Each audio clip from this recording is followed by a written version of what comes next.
Kalau plastik selesai, maka sebagian masalah kita selesai. Kompos di rumah-rumah, ya pemerintah harus berani membentuknya. Jadi PST 3R sudah ada di Tangsel, tapi tadi sudah disampaikan Bu Sarah belum berjalan maksimal ya. Bank sampah sudah banyak, tapi masih belum maksimal. Maka ini salah satu yang harus kita maksimalkan sebelum ada PLTSA, atau mungkin ada gagasan lain ya, bukan PLTSA, bisa juga kita desentralisasi di masing-masing kelurahan seperti rencana sekolah. Itu saya kira sementara ya. Saya juga begini, satu lagi ya, saya belum melihat pemerintah kita punya master plan drainase daerah. Kita belum melihat ada master plan transportasi daerah. Jadi RDTR sekalipun belum ada perdanya. Saya ingin hadir ya Pak Benyamin untuk mengkonfirmasi ini. Kalau perencanaan tata kota kita belum juga rapi ya, tentu saja ini juga menjadi kendala pembangunan ke depan. Ada ketidakpastian dalam membangun kita di Tangsel ke depan. Itu kalau itu belum, yaitu PR pimpinan ke depan. Saya kira demikian sementara ya untuk curah gagasan ya. Saya kira ini sebagian yang saya sampaikan adalah visi misi ya dari Bu Adija Ruhama, yaitu Permata Tangsel, pemerataan acuan untuk kesejahteraan di Kota Selatan. Terima kasih banyak. Assalamualaikum warahmatullahi wabarakatuh. Waalaikumsalam warahmatullahi wabarakatuh. Pertama, izinkan saya untuk menyapa kembali kepada Ketua Bawaslu Tangsel, Pak Bambang sudah hadir. Selamat datang Pak Bambang. Kemudian ada Bapak Hamka yang sudah hadir. Selamat datang Pak. Assalamualaikum. Baik, terima kasih. Ya Bapak Ibu sekalian, kita sudah mendengar apa yang sudah disampaikan oleh kedua calon wakil wali kota Tangerang Selatan periode berikutnya. Banyak hal-hal yang sangat menarik ya. Rupanya Mbak Saras juga memperhatikan pemilahan sampah ya. Memang betul banyak banyak sampah-sampah yang sudah sudah dipilah. Kemudian ketika ada tim pengangkut sampah dikebung lagi gitu ya. Jadi harapannya Mbak Saras ke depannya bisa sampah itu bersinergi gitu ya, antara yang membuang sampah dengan yang mengumpulkan sampahnya itu harus kompak gitu ya, sama-sama. Ketika yang membuang sampahnya memilah, yang mengambilnya juga harus dipilah-pilah. Begitu ya Mbak Saras ya? Betul sekali. Iya, terima kasih. Dan di sini ada yang menarik juga nih Mbak. Ini berbicara 10.000 lubang biopori.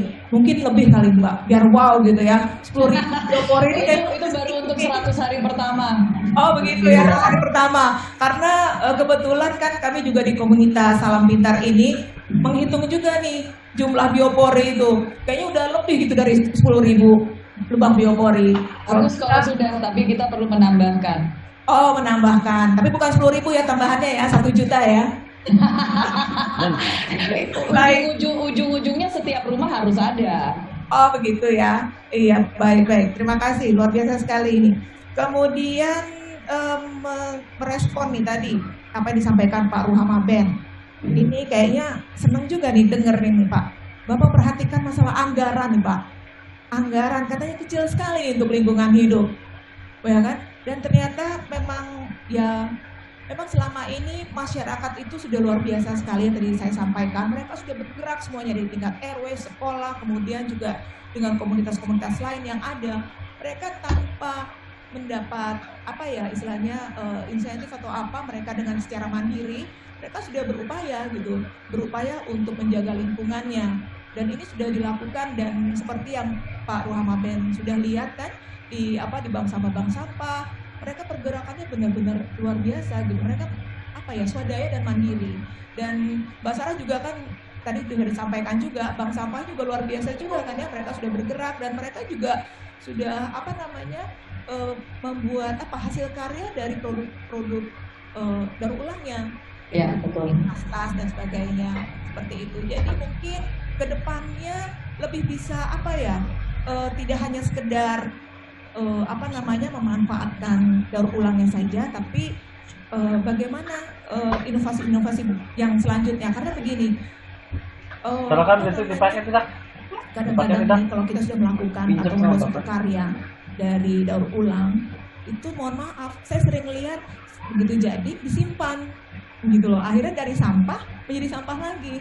Nah ini yang seperti apa gitu ya, kira-kira mungkin apa ada cara-cara yang lebih apa ya, yang membuat mereka menarik sehingga banyak orang, tidak hanya komunitas saja yang melakukan upaya untuk pengelolaan sampah ini seperti itu. Dan gimana juga caranya gitu ya, ada sebuah sistem gitu kira-kira yang bisa diterapkan kepada masyarakat secara individu. Jadi untuk kita peduli dengan lingkungan hidup itu tidak hanya komunitas saja, tapi masing-masing warga negara itu harus sudah tanpa disuruh gitu, dia sudah melakukan upaya perlindungan lingkungan hidup. Saya pernah punya contoh gitu ya pengalaman saya pernah suatu saat ada di Australia gitu, saya lagi berlibur ke sana, kemudian ketika saya mau mandi, saya diingatkan sama tuan rumahnya nih, tuan rumah, Indra, ini ya sebelum kamu mandi saya ingatkan nih, kebiasaan orang Indonesia nih, kalau mandi itu katanya jebur katanya, mentang-mentang air banyak tanpa menghemat air, gitu kan? Jadi sampai sekecil itu aja penghuni rumah itu perhatikan kita. Saya bilang, loh kenapa sih sampai diperhatikan seperti itu? Karena saya tidak mau dikomplain oleh tetangga saya. Oh rupanya ketika kita mandi itu kedengeran, ketika kedengerannya jebur, terus langsung tetangganya datang, saking pedulinya sampai sedemikian rupa. Nah bagaimana konsep yang kira-kira dibuat oleh Mbak Saras juga dengan Pak Ruhama supaya kedepannya itu setiap warga itu sudah punya kepedulian itu by system, jadi tidak disuruh-suruh lagi atau seperti apa? Monggo silakan tanggapannya seperti apa. Siapa duluan, Bu Indra? Oh iya, saya persilakan kepada Mbak Saras. Oke, ya saya sebagai aktivis climate reality di bawahnya Al Gore, memang udah dari dulu ini kita bicara tentang kesadaran masyarakat tuh sangat miris gitu ya. Ini bukan hanya masalah di Indonesia, tapi sebenarnya di seluruh dunia. Tapi lebih lagi adalah di developing countries yang dimana pendidikan tentang lingkungan hidup dan permasalahan tentang perubahan iklim itu masih sangat rendah. Tapi juga ada masalah dari cara kita menyampaikan tentang perubahan iklim. Seringkali dari segi narasi yang disampaikan itu adalah, oh kita harus menyelamatkan bumi. Padahal yang harus kita sampaikan adalah bahwa bumi itu perlu diselamatkan karena itu juga demi manusianya.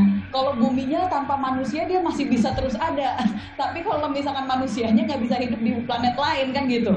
Jadi dari segi itu pun narasinya pun juga seringkali kita keliru penyampaian kita kepada masyarakat. Nah apalagi terutama kepada anak-anak. Nah ini banyak sekali misalnya kawan-kawan saya yang kita lumayan idealis tentang permasalahan lingkungan hidup. Tetapi setelah berulang kali kita sampaikan, karena saya juga salah satu delegasi Y20 dan nanti akan bicara di Y20 Summit dengan presidensi Saudi Arabia tanggal 14 sampai tanggal 15 sampai 17 tentang sustainable development. Dan memang akhirnya kita ini seringkali menjadi sangat disenchanted, ya sangat kecewa dengan komitmen dari negara-negara terhadap Paris Agreement gitu kan, COP21 itu udah jelas di situ.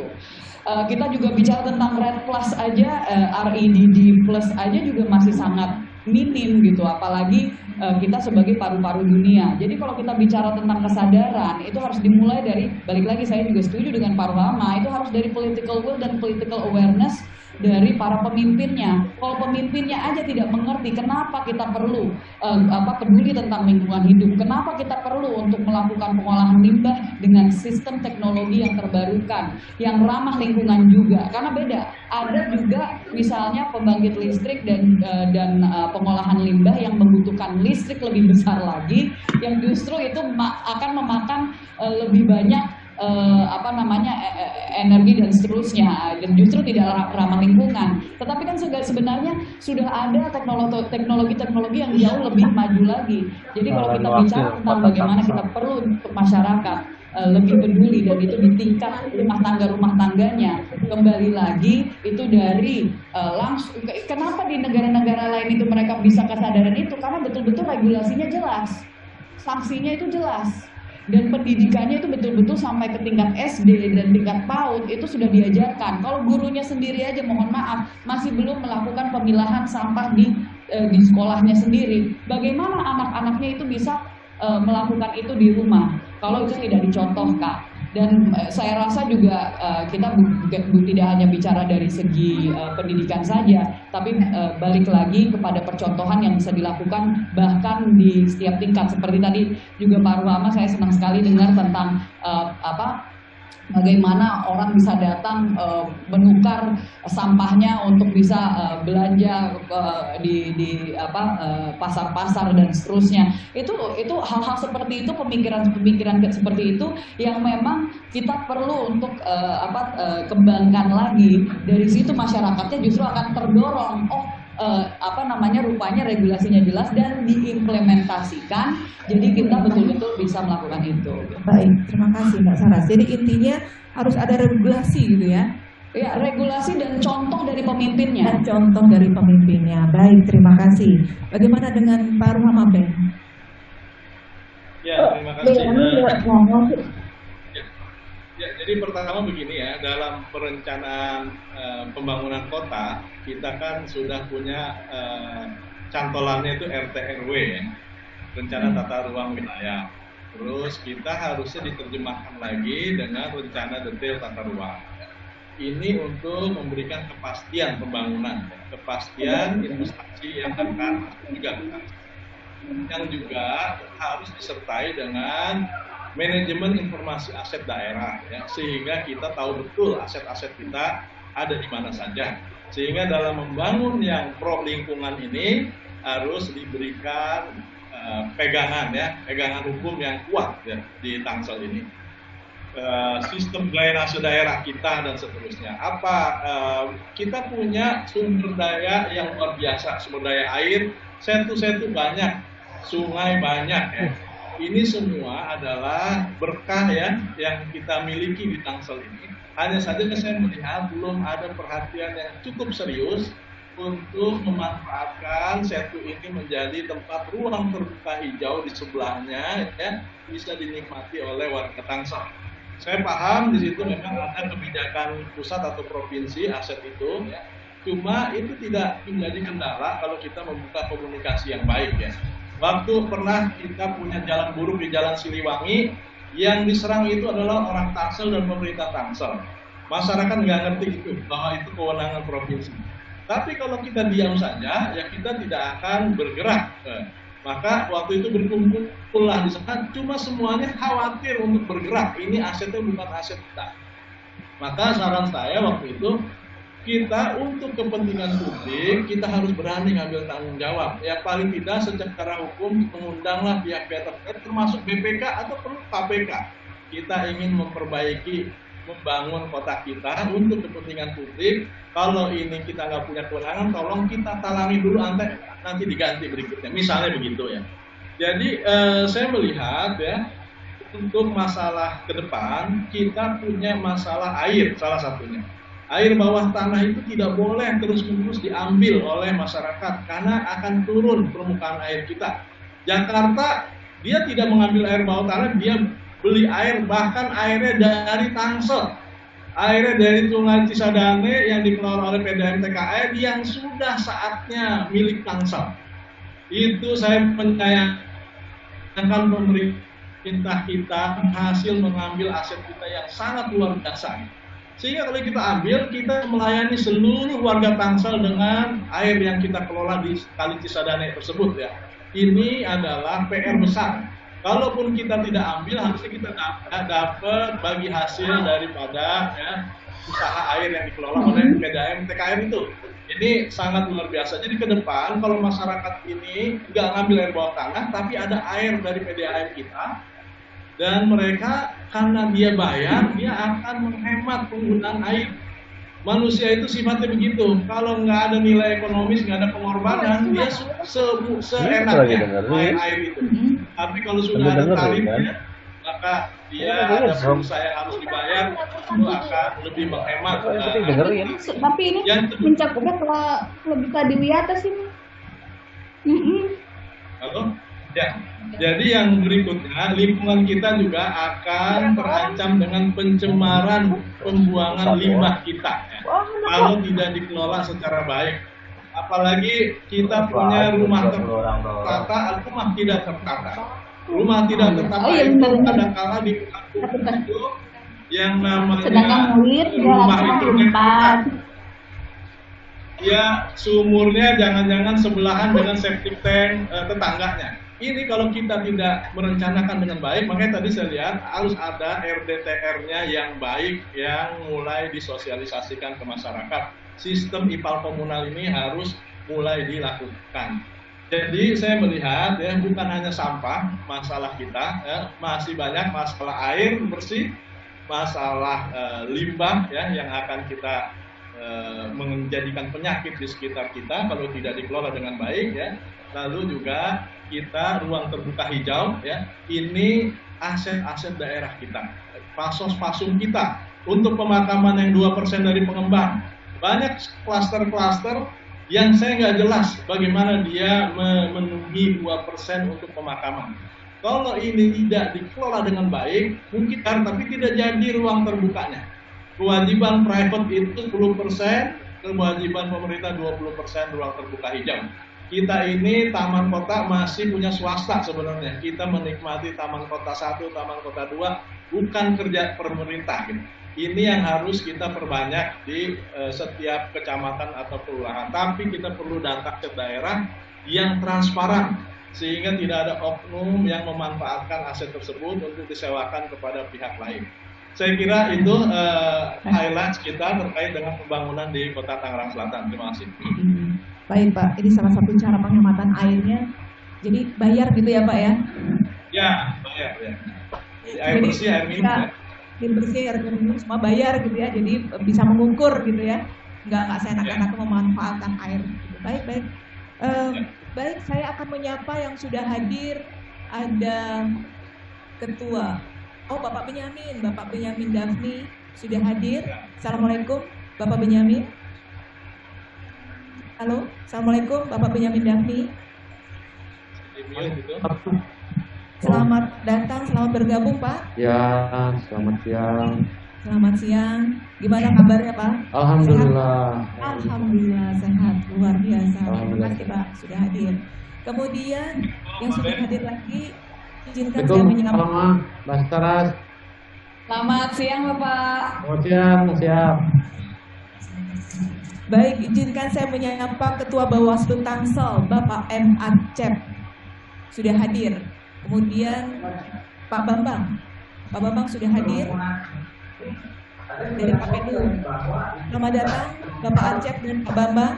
Selamat bergabung. Ya, Ibu, terima kasih. Ya, terima kasih. Sehat semua ya, Pak. Alhamdulillah. Baik, Pak Benyamin, langsung Pak Benyamin dengan apa tadi ya, dengan visi misi yang akan Bapak sampaikan. Tadi di awal saya sampaikan bahwa Kota Tangerang Selatan ini yang sudah 11 tahun belum juga mendapatkan adipura. Sementara semua elemen sudah berupaya semaksimal mungkin. Nah, kira-kira apa ya Pak konsep yang Bapak buat untuk kedepannya sehingga Kota Tangerang Selatan akan mendapatkan adipura? Silakan kepada Bapak Benyamin dalam waktu 15 menit. Baik, Assalamualaikum warahmatullahi wabarakatuh. Semuanya saja yang saya hormati, terutama Pak Rahma, Mbak Saras, Pak Acep, host kita yang luar biasa, Ibu Daina, dan semua para peserta webinar yang saya hormati.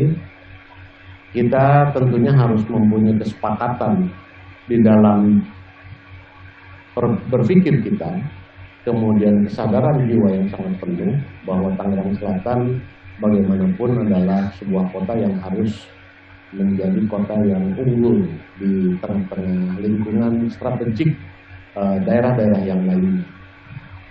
Kita tentunya tidak ingin melihat Tangerang Selatan hari ini saja, karena dengan pertumbuhan penduduk 3,4% per tahun, Tangerang Selatan tahun 2030 akan dihuni oleh 3 juta jiwa.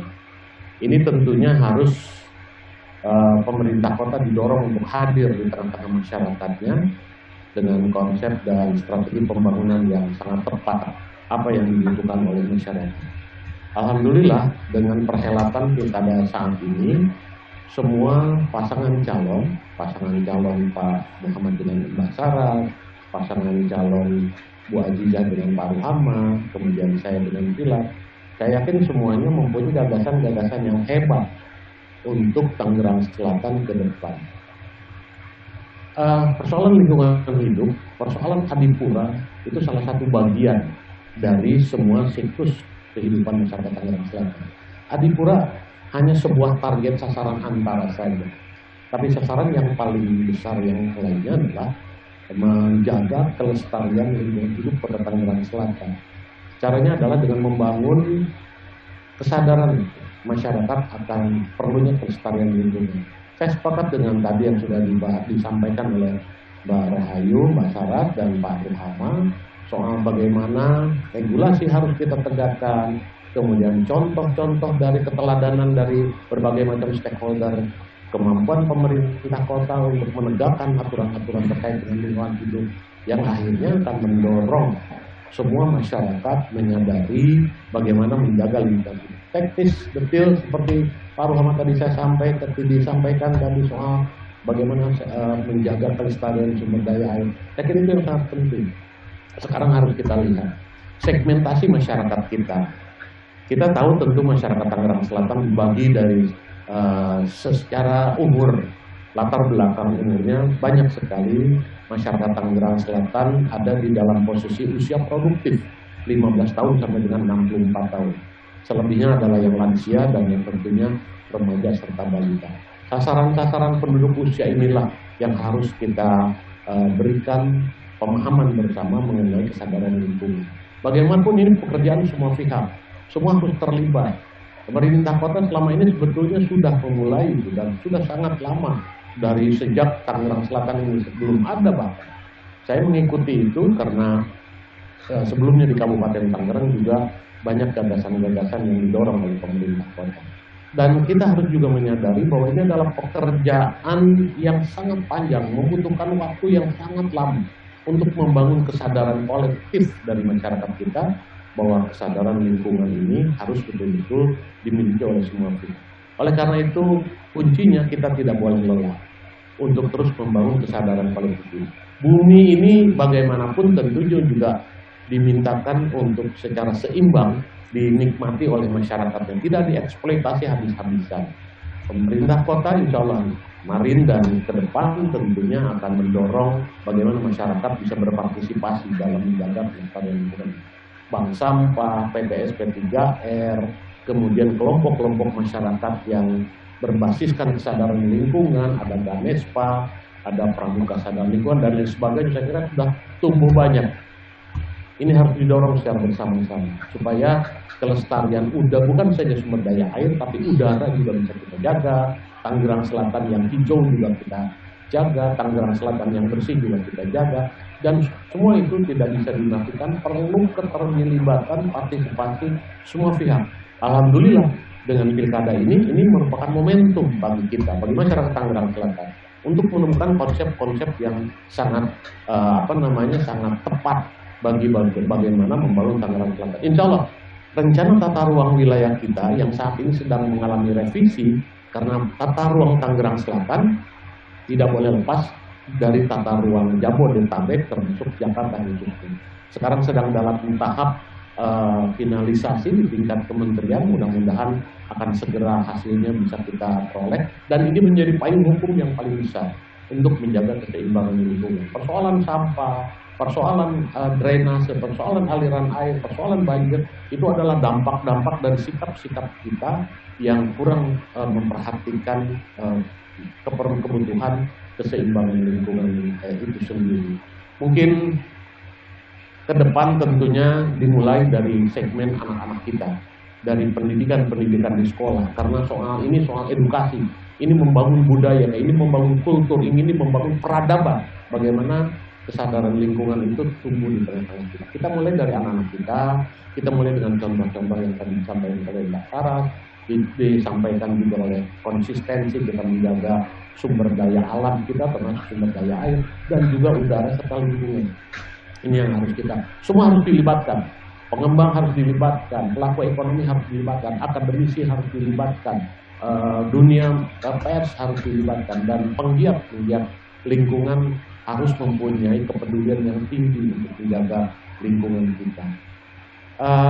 Sedikit tentunya tadi saya ingin sampaikan bahwa memang pemerintah kota saat ini sedang mencoba untuk mengatasi bagaimana 960 ton sampah setiap hari itu bisa dikelola dengan baik.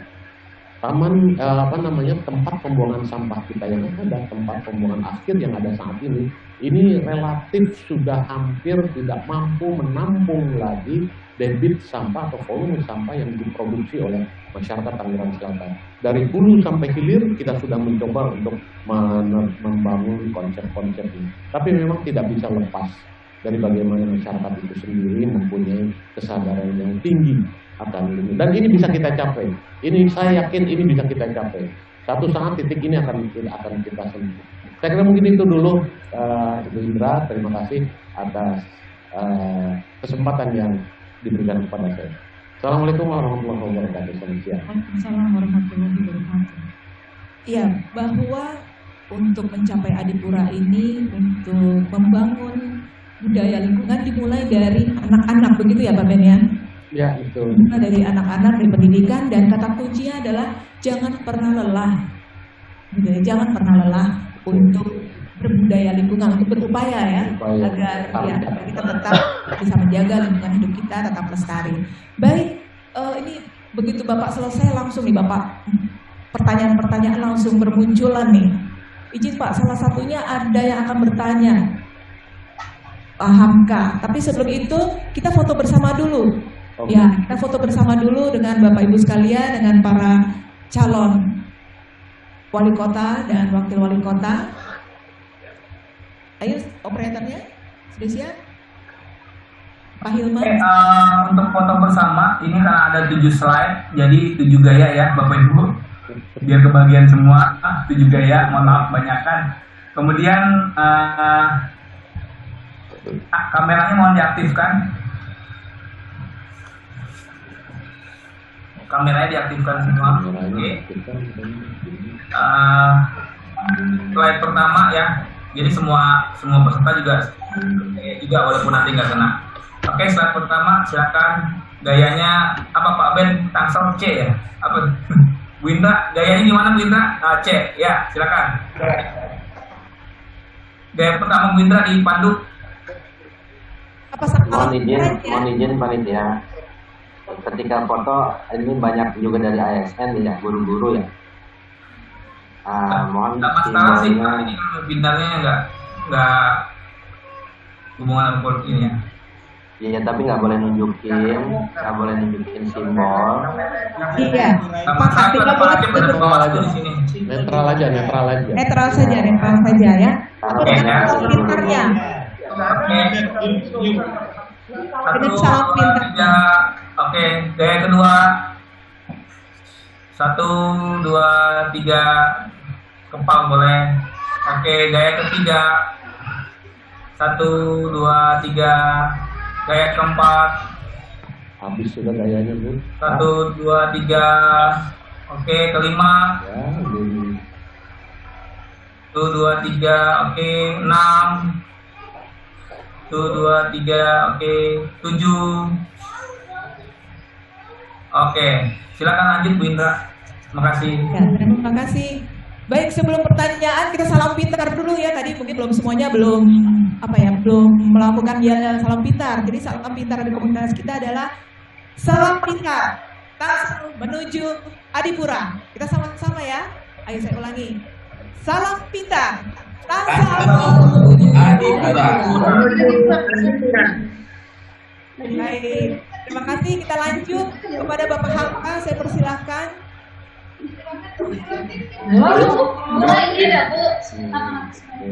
Ada pertanyaan dari Bapak Hamka?